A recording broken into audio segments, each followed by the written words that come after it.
Hi everyone, welcome to UX Living Lab. Our presentation will start soon.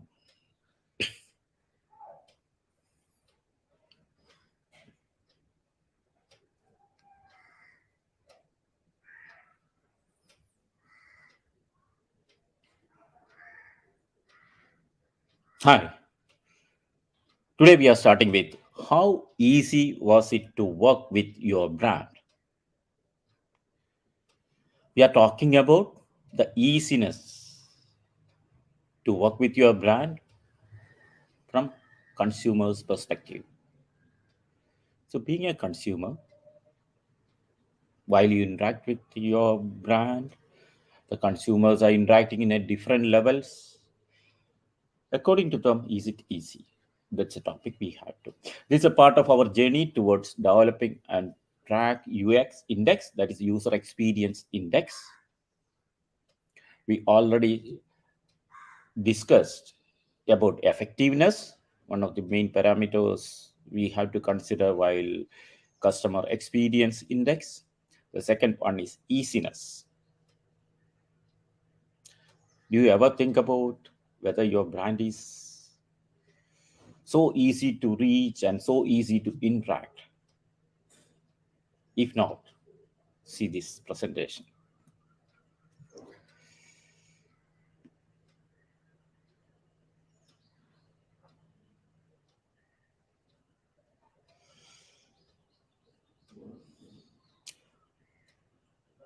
Okay, what is easiness?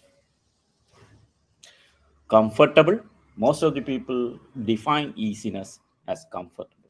Yes, according to a consumer, easiness means comfortable. Think about you are driving in a zigzag road with a lot of bumps and everything. So you are not comfortable in driving, or you are not comfortable in traveling in a car because it's create a lot of tensions, lot of unwanted risk or unwanted things while you travel. That's not a comfort level.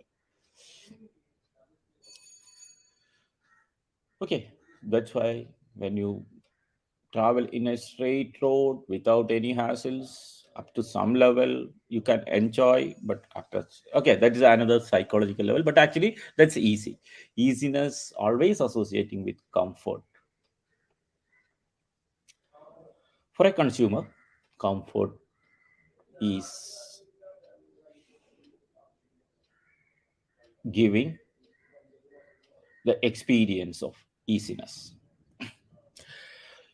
All the consumer want to say, oh, you want to hear this from a consumer: I enjoyed great easiness and comfort with your brand. Think about this is the expected response from a consumer while interacting with your brand. As a consumer said, I enjoyed great easiness and comfort with your brand. So how we can define this easiness, or how we can measure this easiness, that's what we are talking today. How to measure easiness of service provided? I always talk about service because, as I said in earlier presentations, service includes product. When you look into 7P models: product, price, place, promotion, people, and physical evidence, process and physical evidence, so product is included in the service. So that's better. You can always look into the service. What may be your product? Maybe an insurance product, maybe you are selling a car, you are selling an ice cream. Experience of the service what you are providing is more important. So you are giving a driving experience. You are not selling a car, you are giving driving experience. That's a service. So it includes everything, including travel and driving, as well as service, or a lot of things. So maintenance service and everything. So we can talk about service always. How to measure easiness of service? That includes products. Easiness of service depends on two variables mainly. One is complexity to customer. Whether your product or service is very complex, a consumer can't understand. Is it a rocket science, or Think about then modern terms like, is it a flying cars technology? So think about it. It's very complex. Maybe internally it is very complex, but according to the consumer interaction, when consumer interact with your brand, is it complex? The interface is complex, or the interaction with the consumer is complex or not? That's what we. Otherwise, the background is very complex. I know, we know that. Then the second variable is distance from customer. How far your brand is from customer. These are the two variables we had to take into consideration while we talk about measuring easiness of service provided. Okay, what is complexity to customer? Customer will move in a different level of interaction with your brand. There is purchase. Whether the purchase journey of a consumer is so complex, it's very difficult to get into your system. For example, look into your banking, you have to open an account is a huge hurdle. That's why all the latest payment banks is very simple to transfer. People are going for that because the traditional banking system to start an account is very complex. That's a level of purchase. Then operate, yes, another headache. So while you operate an equipment, a lot of things we can't understand, a lot of things are coming, a lot of things are indicating, we can't understand. It's very complex for a consumer. Think about your software platform or think about a physical product. Is it very complex? Then there is maintenance. If there is some problem, some shutdown or some maintenance problem comes in, it's very complex to interact because your car stops in between in the middle of a road. Then how to start, how to interact, whether it's everyone is ready to. Your service system is very quick and give the support to the driver. That's a maintenance, or is a self maintenance system is there. So is it very complex to interact with your maintenance modules or maintenance process? Then how to dispose? Oh, that's a very important thing nowadays because we are talking about circular economy. I'm not buying a TV because I don't know how to dispose a TV. That's why I'm shifting to laptop and mobile because it gives the same service. I can watch all the channels here. It's very easy to dispose. People will when I go to next time when I want to change my laptop, they will buy it back. That's one way of disposal. Phone also, but I'm not interested to buy a TV because I don't know how to dispose a TV. There is no facility for that. When I purchased my TV last time, I keep the old TV for 1 year to dispose. I don't know how to. So this is very complex. One of the complexities disposal. So these are the four parameters of complexity, that is purchase process, operations or day-to-day operation or day-to-day interaction with your product, how to maintain the product or service, then disposal. Okay, how to manage complexity from a brand perspective or from a manufacturer's perspective, from a business perspective, how to manage this complexity. The step one, we have very interesting management steps. Step one is start with stakeholders of complexity. What are the components of this complexity? For example, prospective, external, internal customers. A lot of things are there. So start with the stakeholders of complexity. That's a step one. Then be the customer of your product. First, you have to buy your product from your try to buy your product from your website, or try to buy a car from your dealer. Try to purchase a laptop from your own online store or your own dealer, or try to purchase any product you have from your. Then you feel you can understand what consumer is talking about,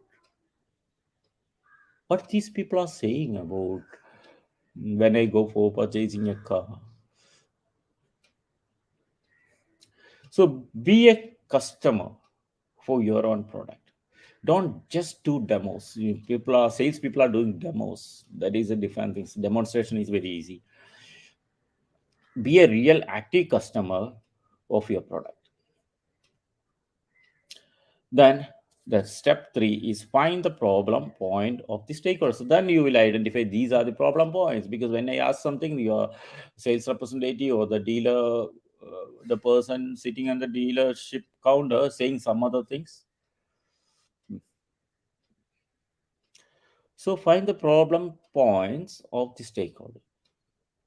Then analyze the possible challenges your stakeholders face on all stages. Then apply patches and systematic changes. Then apply. This is the way to manage complexity. Minimize complexity with patches and eliminate it with systematic changes. This is the way you can manage complexity of your product best. The first step you have to do is go to market and buy your product from the market. Okay, then from customer's perspective, what is complexity? Customer feel that complexity is something unexpected. When you ask something, he is answering some other things, some unexpected things are happening. That is complex. That's a complexity. Then another important aspect is not having enough options to choose from, because customer needs something, you don't have that type of options, or you can't match your options with customer options. So not having much options to choose from. Then a lot of documentations and unwanted explanations, maybe digital or physical. There are a lot of useless paper jobs. Look into the insurance, look into the bank. I don't know what they are talking about. A lot, a big bunch of papers, useless paper jobs. Sorry. Then sometimes people think that is a time waste, because you are spending 1 hour in front of a car wash to get it done for 10 minutes, and car wash itself is not an important thing in your life, because you are forced to do that, that's all. It's not a big thing in your day-to-day life, and you are spending 1.5 hours in front of a car wash. It's a time waste. So this is very complex. They feel that okay, we are not interested to I'm not interested to spend time like this. Having too many choices, that's again a complex thing. So a lot of options here, there are offers and all those things, too many. That's very complex. People avoid. Okay, they are trying to do something else because they are offering a lot of things. Some things I can't understand, so it's better not to go with that brand. And unfriendly interfaces, of course, your interface should be so easy, because think about nowadays people come to bank only if your software is best. Interface of your software is best for the customer, otherwise people won't look into be bank look into your bank, or they are not interested to do transaction with you. Anything is like that. The interface is so important, and the person who is sitting in the front office is very important. So unfriendly interfaces will create a lot of complexity for the customer. Okay, then what's a model for measuring complexity? So we have to measure complexity. That's what we are talking about. One of the important parameters, complexity. Time. How long does it take to perform a certain operation? If you time is very long, then people think that is very complex. Then second parameter is the number of components to deal with, the number of options to choose from, the number of people to manage, the number of ideas to highlight in a presentation. These things are, if you are talking about 10 ideas in a presentation, this is very complex. People can't follow. Maybe a presenter can follow, but the viewers can't follow that. The number of connections between components. If you have three components, then you mix and match between all the components, then it's very complex. When, for example, five components with four connections, and five components connected into a spaghetti style are perceived differently. So a lot of complex connections between the components, that will be the toughest point. Is a complexity. Then number of levels to deal with. If you have a product with three key components, each supported by three parameters, perceived better than a list of nine components. Don't list all the components together. So, for example, in the case of list of countries, it's better group under the continent. So it's very easy to take the continent, then go to country. Otherwise, you have 200 countries in the list. It's very complex. And otherwise, you can divide, even it's a big continent, you can divide into regional wise and group. Okay, then shortest message length. So if you are going to write something, it's very complex. If you can avoid it and make it in a sign language, that is very easy. But again, it should give a clear communication. Any product has a kind of user manual. This derivative of time and number of metrics is useful. Think about the length of the shortest message to convey certain information. So how shorter it is. So these are the parameters in the model to measure the type, number of components to deal with, number of connections between the components, the number of levels to deal with, the shortest message length. Then I'm presenting a theoretical uh, definition. It's called Hicks law. What it is? Hicks law states that the time it takes to make a decision increases as the number of alternative increases. Everybody knows that, isn't it? That's from Hicks law. In other words, more options you offer, the less likely anyone to those options will be taken. So reduce the number of options. So in mathematical expression for the Hicks law, T is equal to B is a constant, the log of n plus 1. That is time taken to make decision, that is a T, is depend on number of choices. And relationship is logarithmic. More choices mean more time to make decisions, make it less likely anyone provide options to be chosen. So this is the law behind it. How to, more than explaining about the law and the classroom topic, I will explain what are the implications of this law, or how you are applying this law in a day-to-day life. So one interesting example is menu. Think about a restaurant menu. If you have a long menu or grouped menu, for example, menu like breakfast, lunch, dinner, or maybe cuisine wise, you can group it. So think about different ways. Or dessert in another other area, main course in another area, starter in another area. Like the different ways you can group. Maybe the same thing will comes in different groups. That's also fine. But consumer point of view, that's very easy.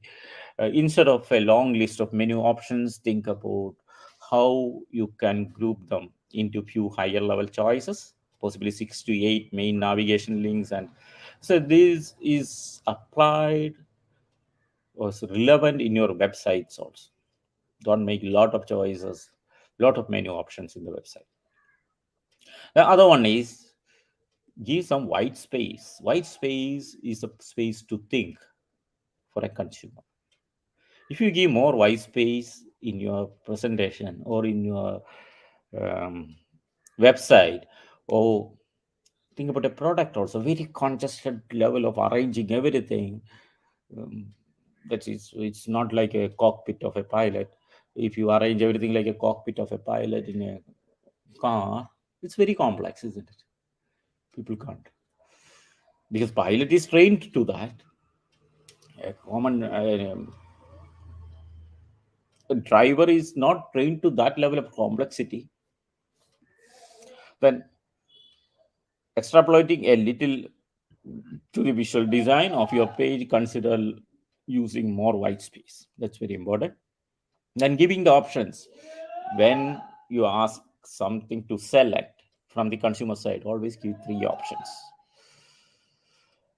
So rate something, better to give three options. Don't even though you give 1 to 10, that's little bit complex. It's very complex when you compare to yes no options. Then think about the packages. So that's the same option works here. Reduce the number of packages. So the three works well here. The low end package, higher end package, and middle package. These are the ways the Higgs law applied in your daily life. Okay. Then the next parameter we have to talk is distance from customer. So yeah, I already explained about the complexity. The next parameter is distance from. What is distance from customer? Physical distance from components of product. For example, you have a component. For example, you are sitting in a diverse. You are sitting in a diverse seat and looking to different components in front of you. It's very far from your hands can reach. Think about that, whether we have to keep that is so far or near to the driver, or what should be the distance from the driver to that component. That's a physical distance. Or inside your on your mobile, think about how you can arrange the menu and buttons. Is it far? It should be so close, and a lot of things connected to the distance. So physical distance from component of product. Think about any product, be a dishwasher. Think the depth of the dishwasher, whether a human can reach to the last point of the last rack of the dishwasher, refrigerator. Look into these type of physical distances. Then second one is social distance from brand or product. So whether the person's mind is associated with having a favorable association with that brand or not. That's a social distance from the brand. Then cognitive understanding gap. So you are giving a lot of things whether the consumer can understand it. So you are giving a very complex things. For example, when I look into banks website, I always look into these type of companies. Not only banks, the government websites is very complex. Okay, I could not understand. I could not make out what I am looking for. So that's type of cognitive understanding. So is it simple or is a common man can to understand? There's a cognitive understanding gap. Then experiential distance in usability. So whether user can understand or whether user can visualize a usability in his life. That's what is the distance between the daily usage and the actual usage of that product. So maybe think about a car, whether he is using daily. So he's so close to that car if you are using here and then, and it's so close to the car. Otherwise, think about some family, they purchase a car and they will use once in a month. So it's little bit distant. So it's look like a ornamental product for their family. So they keep it in that way. But think about a person who is using the car every day, uh, then their experiential usability. The usability is different as well as their visualization and their association with that product and brand is different. Okay, that's it called distance. So distance talk about physical distance, social distance, cognitive gap, and experiential distance. What it is when we talk about physical distance, a very simple thing I'm explaining. This just an example. You can look into your product on this aspect. 49% people are using mobile phone with one hand. So where is your thumb? The movement of thumb is the comfort area. You can see that there's a green area, yellow area, and red. So don't place your menus at the top of the phone, the top side of the phone screen, because people can't reach there. You can use that area for information without interaction from the consumer. So think about 36% people are using this cradle method. Still, the top corner is little bit away. 15% people use two hands. Again, the top corner is far away from that. So anyway, the look, you can see that the top corner is not the right place to keep the menus, and look into your phone. Some menus are there, but is it you are regularly using or once in a while you are using? If you design an app, think these factors in your mind. Similarly, when you design a physical product, keep this in mind. The most used things are in a comfortable range of your human hands. If you are designing something for kid, you look into that, whether it is reachable to that kid. Okay, so think about these factors. Just think about what's the height you place the electrical socket in your home. Maybe around 4 feet, 4.5 feet. That is around 1.25 or 1.5 meters. Why it is? Because for an adult it's very easy to interact, and kids it's very tough to interact. So think about that height. So where is the door handle? Is it at the center of the door? In the vertical level, is it the center of the door? Maybe think about a door which is having 7 feet height. If it plays at the center of the door, people can't operate. So these type of things, it's daily operational components should be in the reachable level, and the information level little bit away, and think the plan these components in that way. That is called physical distance. So we have to measure that. The other example is like foot pedals, that is brake and accelerator. So you have to use one hand. That's mostly people use, if in the right hand side drive, the uh, right side. This is the way.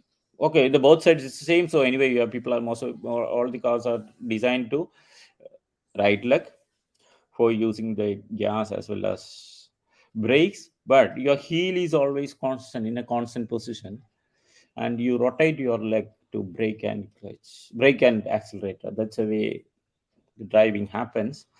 So is it in a reachable distance for ladies as well as gents, as well taller people or shorter people? Think about these factors. Though these is called physical distance. I'm not talking about the where you place your dealer showroom from. Okay, that's also you can take it as a physical distance if it's so important in your business. But these, the design, these are more important. It's more we are talking about ergonomics or human factor design. Okay, this aspect is very important in the easiness. Then measuring cognitive gap. That next important point is measuring cognitive gap. What is it? Will the actually cognitive gap talk about these factors? Just think about these questions and apply these questions in your product. What's the question? What are the questions? Will the user try to achieve the right outcome? Whether user will try it. If you are giving lot of components, lot of things in front of them, whether user will try it. Will the user notice that the correct action is available for them? If user is having a need, whether user will notice that correct action is available for them? Will the user associate the correct action with the outcome they expected to achieve? Because when user using a component, they have their own imagination, their own visualization that this is going to be the outcome. Will the user associate the correct action with the outcome they expected? Whether these component will give the output. When I do use this component, whether it will give the output. That's what user, whether user can associate that, and if the correct action is performed, whether user see that the progress is being made towards their intended outcome. When they do some actions, whether the progress is made. For example, when you push the accelerator, so whether the odometer is moving like that. So the you have to see that action is performing. the action is performed. So yeah, so for example, I can give a very simple example. This is a easiest way to explain this cognitive understanding, because these signs are universal: red, yellow, green. When a driver sees this, when the red light is on, or green light is on, or yellow light is on, will the user try to achieve the right outcome? When he see the red light, what he want to do?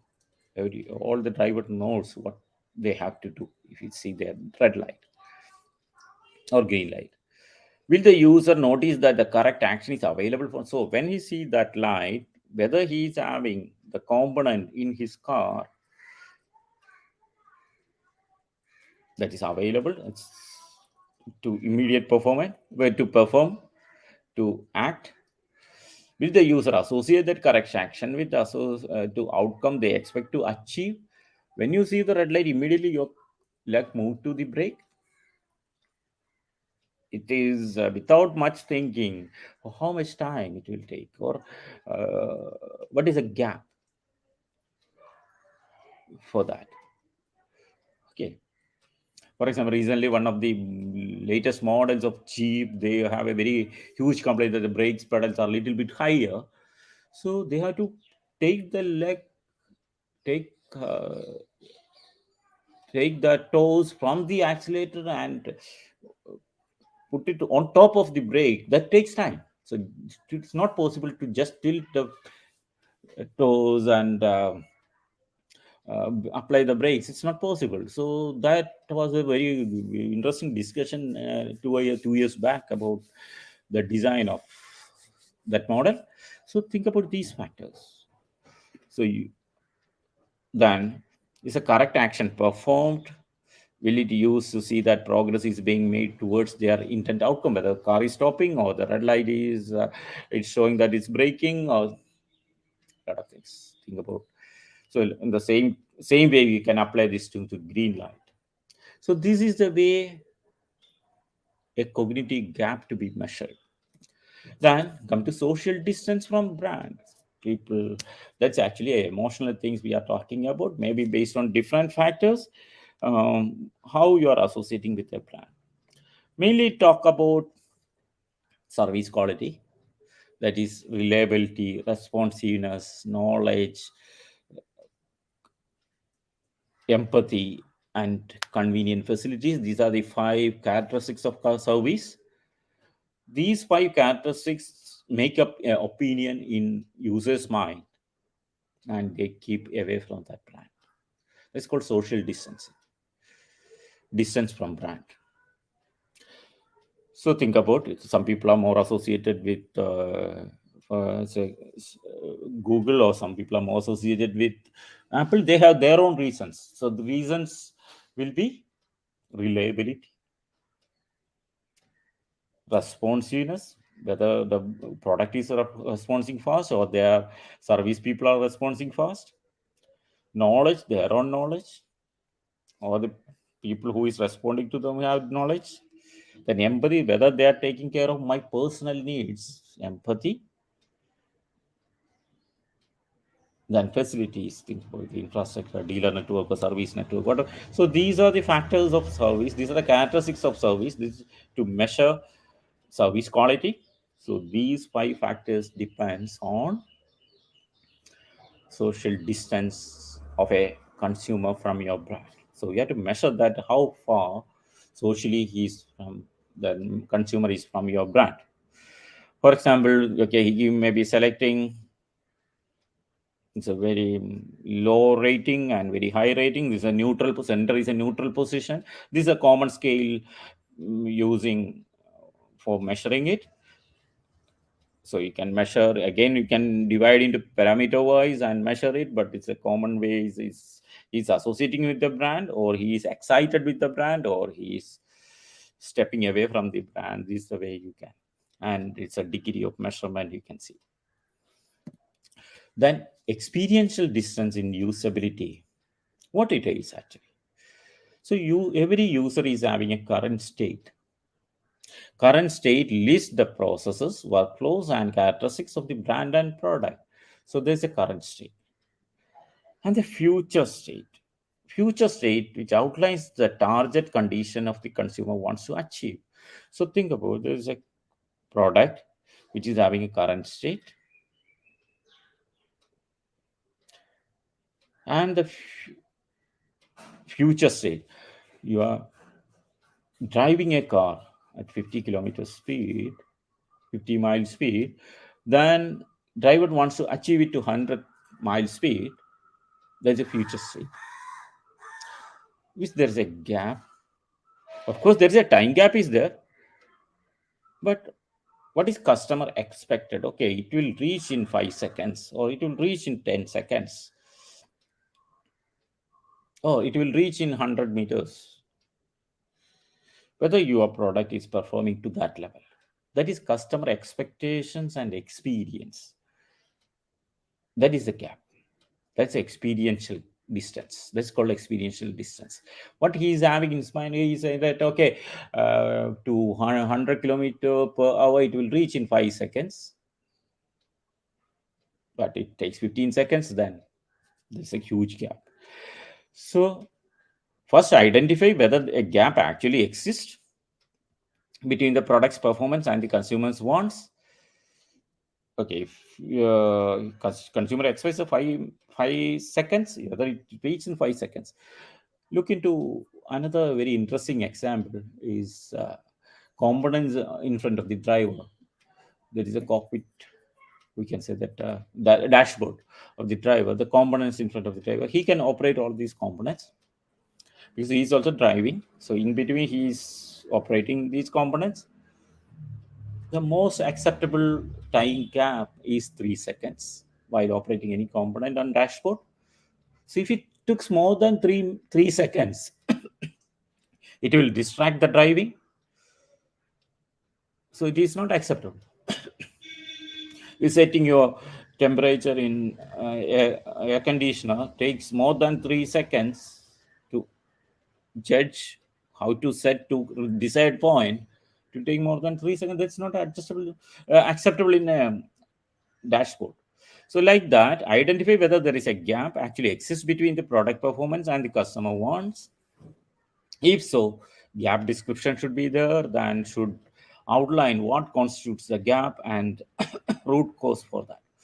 So measuring tools are McKinsey's 5S framework, SWOT analysis, Nadler Trishman model. So there are a lot of models available to measure it, but I'm not going to these type of models. It's, you can refer these models and find your own way to connect this model to your product. Then I already explained about the complexity and distance. These are two important parameters. Then I'm talking about model for measuring easiness. This should be a connectivity between the complexity and distance, what it is. So here comes one more classroom topic that's called Fitts law. There's a very common law applied in human factor engineering. Fitts law says that the time required to move to a target is a function of target size and distance to the target. So it's a target size and distance to the target. These are two parameters of Fitts law. Mathematically, you can explain time is equal to a plus b, and this is a constant regression model. Then log 1 plus d by w. What it is? It is a mathematical formula for Fitts law. Time t is a function of distance and width, and that the relationship is logarithmic. The logarithmic relationship means that over some points Fitts law to have a diminishing returns. That's it. So don't look into complexity or look into the detail of this formula. Just think that distance and width. What is distance and what is width? The distance we already measured using that model, and width we can connect width as complexity. So when more wider, this is less complex. More narrow is complex. So width is having the positive relationship association with the complexity. So this can be measured using time, number of components to deal with, number of connections between the components, the number of levels to deal with, shortest message length, that we already explained. So you can define width as a function of complexity by using these parameters, and the distance is a function of physical distance, social distance, cognitive gap, and experiential distance. So you can develop a model for distance. So width and distance can be measured by using two regression models. So then apply, find the relationship, how bigger and how closer the components to the consumer. So you have a lot of design limits. When you go bigger, so you can't go bigger because we think about a TV which is bigger than 10 meters. So there are a lot of other level of complexity comes in. Okay, because width is a comfortable width for a user. That is very important. If the car is having 10-meter long, no, that's not the right way. Okay, then bigger, then closer. So there is a relationship with bigger, and because the phone, you can't keep your phone very near to your eyes, you can't see anything. So there should be a comfortable distance. So that's a bit, it's comfortable. So you can't keep the phone far away from you. No, it's not possible. But think about the distance from the TV and you. It's a little bit far than phone. Like a laptop is a little bit far than phone. So that's a way. The bigger and closer. There's a relationship. That relationship you have to find in your components of your product, then optimize it. Okay, I can give some demonstrations. It's a model demonstration. It's not related to any product because according to your product, you have to find these relationships. Then develop the models and keep the value or measure the value continuously. That's the way I suggest always. So what is the easiness? But I can demonstrate how it is. How the fit slow. I'll demonstrate now. What is fit slow? There's an experiment. You can use in this experiment, I will demonstrate what it is. There is a screen comes in, and I can click on the screen, and that is jump between here and there. Then you can continuously click on it until it finish. So it gives the results after you finish. Okay, we can try that now.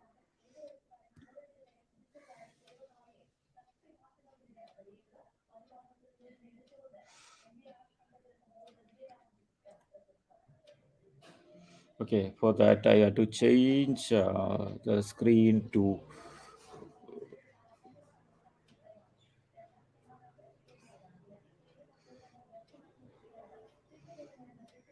fit slow experiment. I will change that.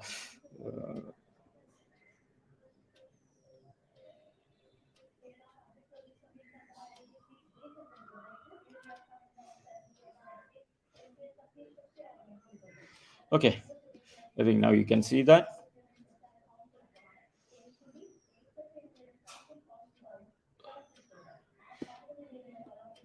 Okay, you can see a red bar here.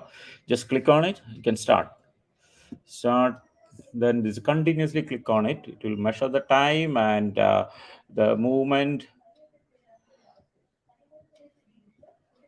Okay, you can see that width is changing, the gap is changing. So you can identify, you can feel the difference. So you can feel when you click on it, it will take more time.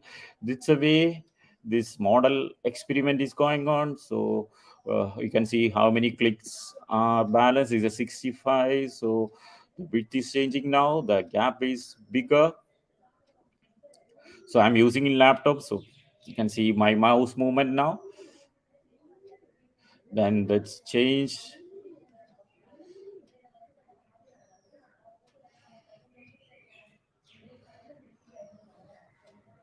Okay, that's it. Oh, so it takes around 30 seconds to finish. So think about this model. You visualize and you connect this experiment to your product. Whether user is so comfortably is in interacting with your different components of your product. For example, in the dashboard, whether it is easy to interact different components, or what is the distance between the components and distance from you, the consumer, and the component. Okay, that way it works. Four more clicks remaining. Okay, the experiment complete. Data is available below. So what's the data? So you can see the distance in pixels, width, index of difficulty, that is 1 minus difficulty is easiness. Uh, that is the way the fit slow works. The average time. So which one is more complex?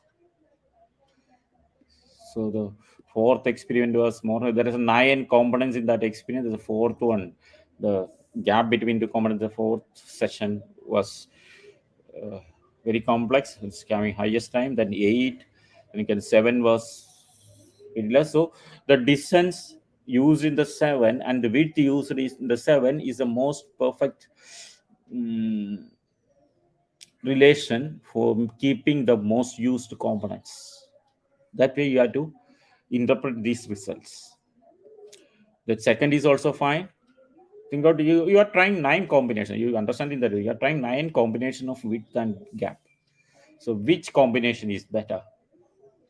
Where to keep the most used components?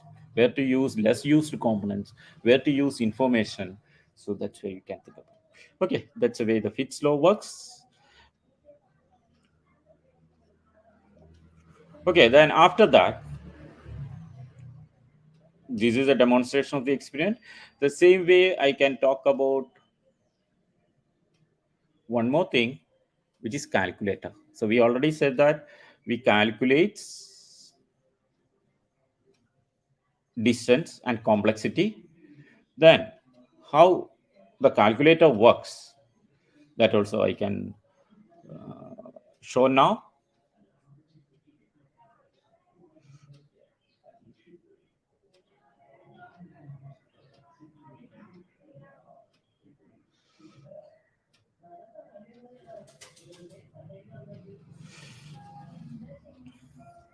This is index of difficulty calculator. Think about the distance is 1 and width of the target is 1. Or you can calculate like this, but think about the distance is 2 and width is 1. This is 1.6. And if the distance is 2 and width is bigger, then this is the way it calculates. That's a calculator also you can use. Okay, this is the two important things. uh, I want to show while measuring all these factors.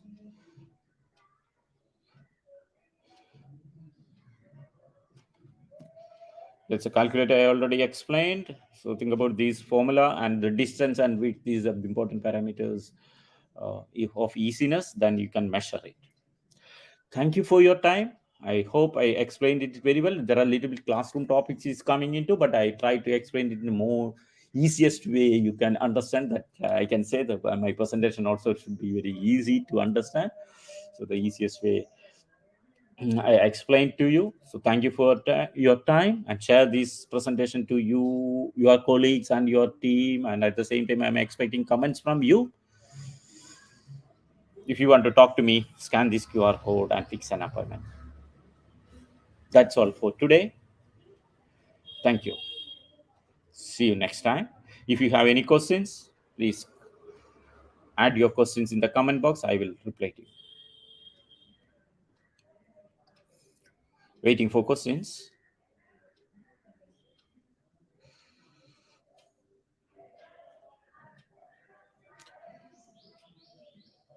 Okay.